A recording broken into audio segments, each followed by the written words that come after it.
જય શ્રી કૃષ્ણ મિત્રો બધાને મારી ચેનલ રસોઈનો કર્યાવર એમાં આજે આપણે બનાવીશું લીંબુ શરબત। એના માટે મેં 2 લીટર જેટલું પાણી લીધું છે, 3 મોટા લીંબુ લીધા છે, 1 બરફની ડીશ અને 1 ચમચી જેટલી વાટેલી વરિયાળી અને 100 ગ્રામ જેટલી ખાંડ।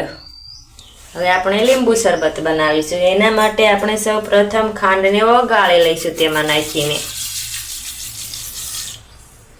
જો તમને મોળું લાગે તો તમે વધારે પણ નાખી શકો છો ને વધારે લાગે તો ઓછી પણ કરી શકો છો।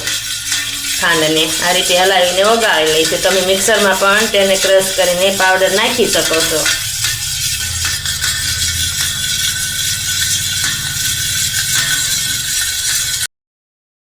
આપણે આ રીતે લીંબુને કાપીને તેનો રસ કાઢીને તેમાં નાખી દઈશું। 3 લીંબુ મેં લીધા છે મોટી સાઈઝના, તે 3 નાખીશું।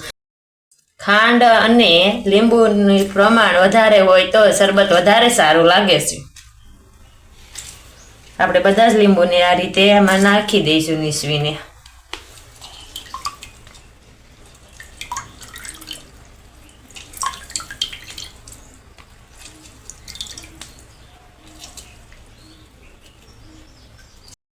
આપણી પાસે મોટી સાઈઝના લીંબુ છે એટલે મેં 3 જ લીંબુ લીધા છે। તમારી પાસે જો નાની સાઈઝના લીંબુ હોય તો તમે 3 થી વધારે લઈ શકો છો।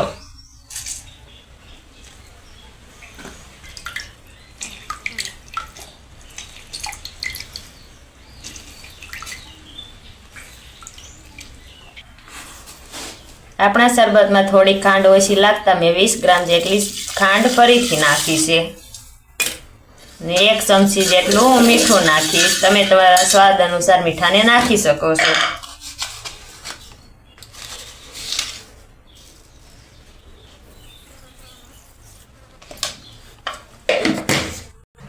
હવે આપણે તેને હલાવી લઈશું। ખાંડને ઓગાળીશું અને મીઠું મિક્સ થઈ જાય।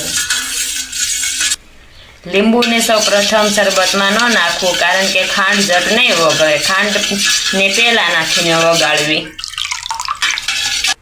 1 ચમચી જેટલી મેં વરિયાળી વાટી હતી તેને આપણે શરબતમાં નાખી દઈશું। વરિયાળીનો સ્વાદ બહુ જ મસ્ત આવે છે લીંબુ શરબતમાં, એટલે વરિયાળી જરૂરથી નાખવી ઉપરથી। હવે આપણે તેમાં બરફને નાખીશું।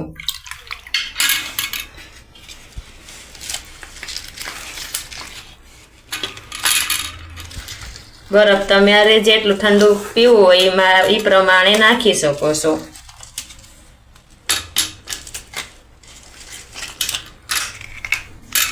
આપણે તેમાં બરફ જરૂરિયાત મુજબ નાખી દેવાનો, ઠંડુ થાય એટલો। શરબતમાં ખાંડ અને લીંબુ થોડું સળિયાતું નાખવું, તેમાં બરફ આવવાથી તે થોડું મોળું થઈ જાય છે એટલે તેના ભાગનું વધારે નાખવું। હવે આપણે તેને ગ્લાસમાં ભરી લઈશું। આપણું શરબત બનીને તૈયાર છે। મીઠાઈની જગ્યાએ તમે સંસળ પાવડરનો ઉપયોગ કરી શકો છો। આપણું લીંબુ શરબત બનીને તૈયાર છે। પછી આપણે આ રીતે તેને ગ્લાસમાં ભરી લેવું। તમે શરબતને ગાળીને પણ દઈ શકો છો। તેમાં વરિયાળી હોય છે, કોઈને ન ગમતી હોય તો વરિયાળીનો સ્વાદ પાણીમાં આવી જાય એટલા માટે।